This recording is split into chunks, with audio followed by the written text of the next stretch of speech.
The most powerful tool that you have right now in your life, in your body, is your mind. That's why the enemy fights you in your mind. The devil doesn't have to tie you up for you to be bound. He just has to tie up your head. With stress, with worry, with aggravation, with low self-esteem, with pettiness, with anger, with hostility, with rebellion. And he can make you physically sick because your mind is sick.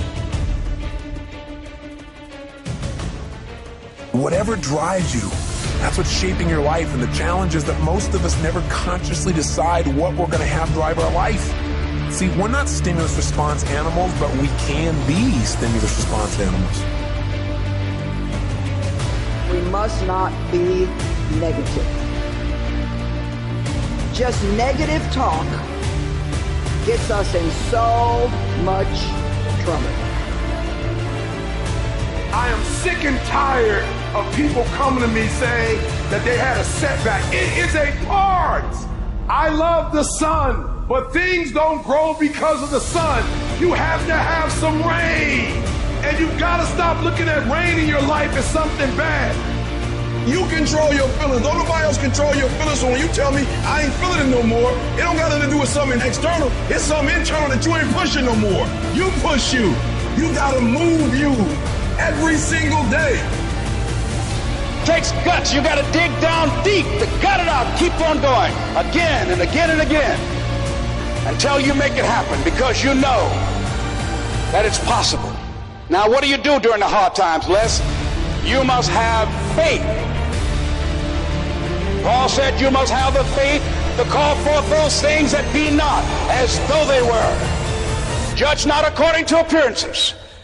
Don't judge your circumstances and the possibilities for your future based upon what you have now and because of what's going on now. No. That's not the real reality there. What you're going through, if you're going through some hard times, it has not come to stay, it has come to pass.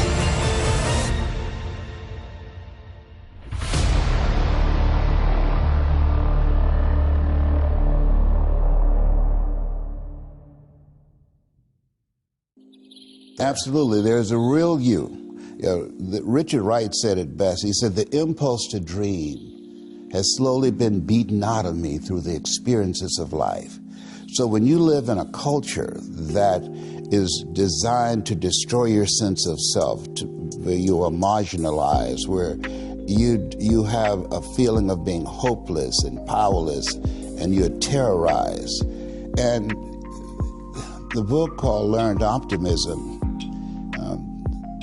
Seligman talk about the fact that between ages 0 and 5, we determine what's available to us and what's not available to us. And so that was a defining moment. I knew there are certain things I could not do, certain places I could not go.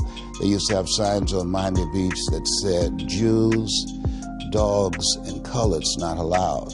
And so now you have to operate within the constraints of the dominant society and the things that they've created for you. And it's a challenge to see yourself beyond that and to work to get outside of that, even after those laws have changed, because that has become so much a part of you. You unconsciously operate within the parameters of what has been put in place. Like you're driving on the expressway, the 405, and you'll get off on an exit that you weren't going in that direction, but you unconsciously did it because you've done it so many times that many people, because they're not making a conscious, deliberate, determined effort to think outside of what life has thrown at them, they end up doing the same thing over and over and over again. Einstein said that thinking that has brought me this far has created some problems that this thinking can't solve. And so through relationships, through reading, through studies, through goals and dreams beyond your comfort zone, it allows you to begin to live out of your imagination as opposed to out of your history. Disney said, the imagination is a preview of what's to come. Nietzsche said, if you know the why for living, you can endure almost anyhow. So I, from experience, know that a lot of times you're not going to believe what you're telling yourself at first, but over time, just the sheer repetition, it becomes familiar, it feels safe to use your language. And so you start going, oh yeah, this really is, wait a second, no, this isn't true. But you've repeated it so many times that actually you do come to believe it.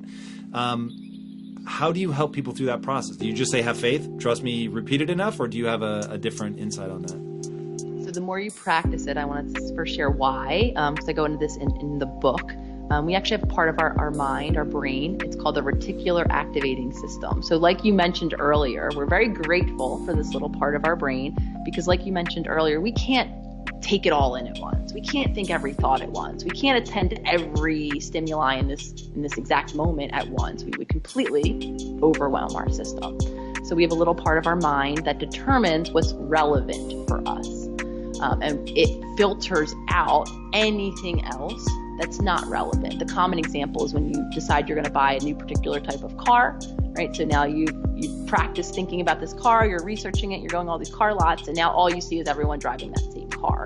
Cars didn't just appear on the road, you just started to pay attention because now that car is relevant to you. Same thing happens with all of our beliefs. Beliefs originated simply as a thought that we practiced over time that then got validated by our experience, because typically our thought arose from some experience that happened, and then any similar experience connects to those same thoughts, and then we become really practiced, and then our reticular activating system comes on the scene and sets us up to confirm our belief, our thought, because I've practiced it long enough, so any opposing evidence in that moment, so say I'm not worthy is my common thought, it's for many of us. Any evidence in this moment of my worthiness will be deleted. And all I'll see is that side look or that call that went unanswered. All I'll see is evidence for how unworthy I am. And we're doing this unbeknownst to ourselves day in and day out. So to create a new belief, like I said, first we want to spend less time with our old beliefs, entertaining them, engaging with them. While we don't anticipate that they're going to leave right away, we can refocus our attention. The more we rehearse then new beliefs, we're actually priming that reticular activating system. So now we become a little more expansive and I can let a little more new information in from my environment. So before long, when I start to actually see confirmation of this new belief in real time, that's when I began to shift. I don't think anything is a greater teacher personally, Tom, than wisdom, living the experience of change. So I can sit here on podcast after podcast and tell everyone all of the beliefs I've changed about myself. I urge everyone out there to create change for themselves. And you do it by practicing a new thought, by over time allowing in a little more confirmatory evidence of that new thought. And then before you know it, you do start to see more and more evidence. And now you've lived the experience of changing a belief. We surround ourselves around people that make us feel great, that tell us what we want to hear. The second we put ourselves amongst the uncommon people, we don't like that feeling. I don't know, I lost my edge. What's going on? Because once you hit the top of the mountain, guess what happened? I'm good. I'm good. So you wonder why you're falling down now. Because once you reach the top of the mountain, you got to build up another one. That's mediocrity. There's a lot of people in mediocrity who have a nice resume, but they're one-timers, man. Not only is it possible, that's probably the best time to do it. When circumstances and situations are pressing in upon us, the only way we can overcome them is to go within, to actually begin to ask very empowering questions with the awareness that this universal presence and its law will answer any question that you ask. So your comforts are now, so your discomfort is now very minuscule to your discomfort back here. And so you have to go back to the total discomfort to then raise your level of where you're at now. It's just looking in the mirror and telling yourself the story that you want. I mean, and a lot of people tell the story that everybody else wants them to tell, right? So the marketing message. So the story is being told from out here, and then you're bringing it to you. What you have to do is tell the story you want. I'll give you one because this one is profoundly impactful. you're more likely to believe something negative than you are something positive. Now think about how that can echo through your life. Each of us has to realize that all of the beliefs that we have in our life are choices.